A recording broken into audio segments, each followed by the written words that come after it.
Have you ever stopped to wonder where our laws really come from? I mean, really, really come from. We're about to dive into this pretty radical idea. What if law isn't just handed down from on high, but actually grows out of the very soul of a people?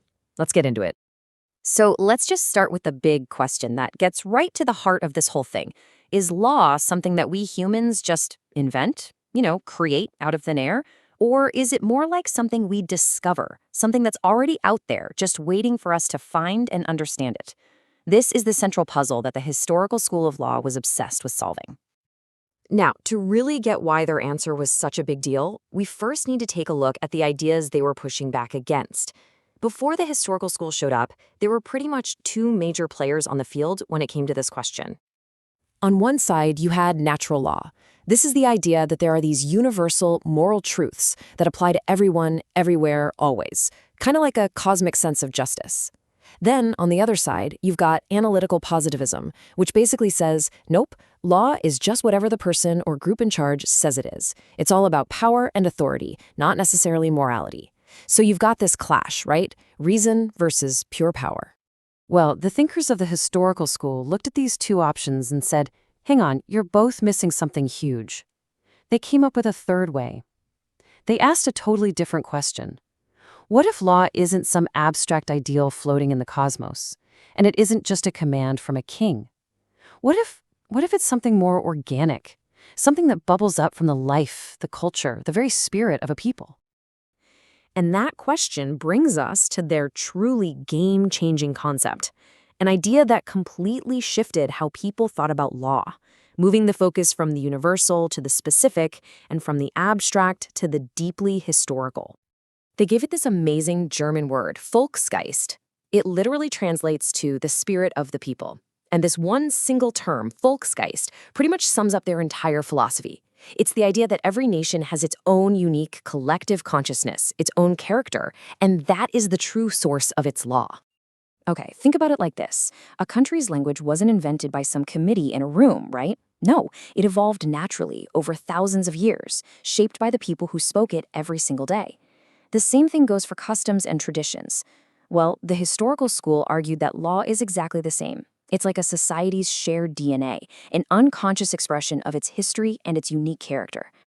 The founder of this school, a guy named Friedrich Carl von Savigny, he really saw law as a living, breathing thing. He believed it was directly tied to the vitality of the people themselves. It grows as they grow, it gets stronger as they get stronger, and it can even wither and die if a nation loses its unique identity. So, let's zoom in on Savigny for a second.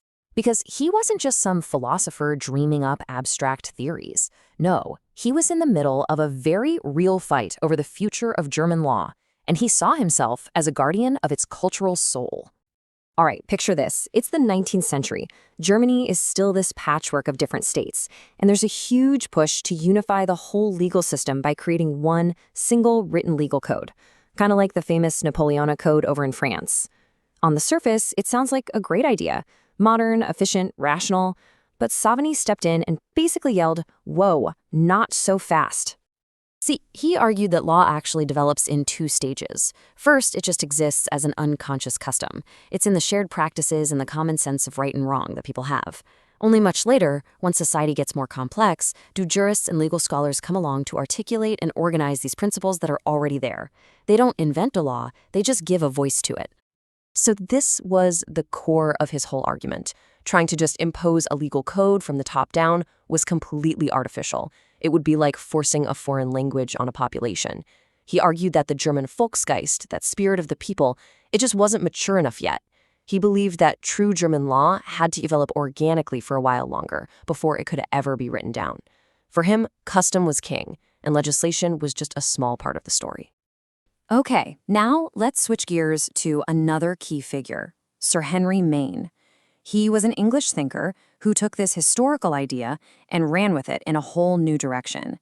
If Savigny was a cultural guardian focused on just one nation, you could think of Maine as a kind of legal archaeologist, digging up and comparing the laws of all sorts of different societies to find bigger patterns. By studying everything from ancient Roman law to Hindu law, Maine found this common evolutionary path. He saw society's laws generally progressing from divine commands handed down by kings to customs that were then controlled by a small elite, and then to the big moment of codification, where law gets written down for everyone to see, like in the famous 12 Tables of Rome.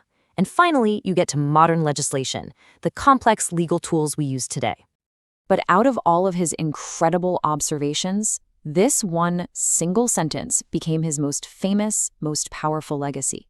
He identified a massive, fundamental shift in how human beings relate to each other, a grand story of social progress. So what in the world does that mean? A movement from status to contract? Well, think of it as the Great Shift. In ancient or status societies, your entire life was basically defined by who you were. Your position was fixed by your birth, your family, your social class, your gender. You had very little individual choice. But in modern contract societies, your life is defined by what you freely agree to. Your relationships, your job, your obligations, they're all determined by voluntary agreements, by contracts. It's a monumental shift from a world where your group defines you to a world where you get to define yourself. All right, so these are some really fascinating ideas from the 19th century, right? But you might be wondering, why does any of this still matter? What's the takeaway for us, here and now? Well, the legacy of the historical school is actually huge. It's the school of thought that taught us that law isn't some universal, one-size-fits-all thing. It's deeply cultural. It forced lawyers and judges to start thinking like historians and sociologists, insisting that you can't truly understand a law unless you understand the history of the society that made it. And maybe most importantly, it reminds us all that law isn't just a dry set of rules. It's a living reflection of who we are as a people, our shared values, our struggles, and our very identity. And all of this leaves us with a really critical and kind of tough question for our own time. The whole theory of the Volksgeist really banks on a society having a unified national spirit. But what happens to the law when that spirit fractures, when a society becomes deeply divided politically and culturally? Can a nation like that even have a single, coherent legal soul anymore? That's the challenge the historical school leaves for us to think about.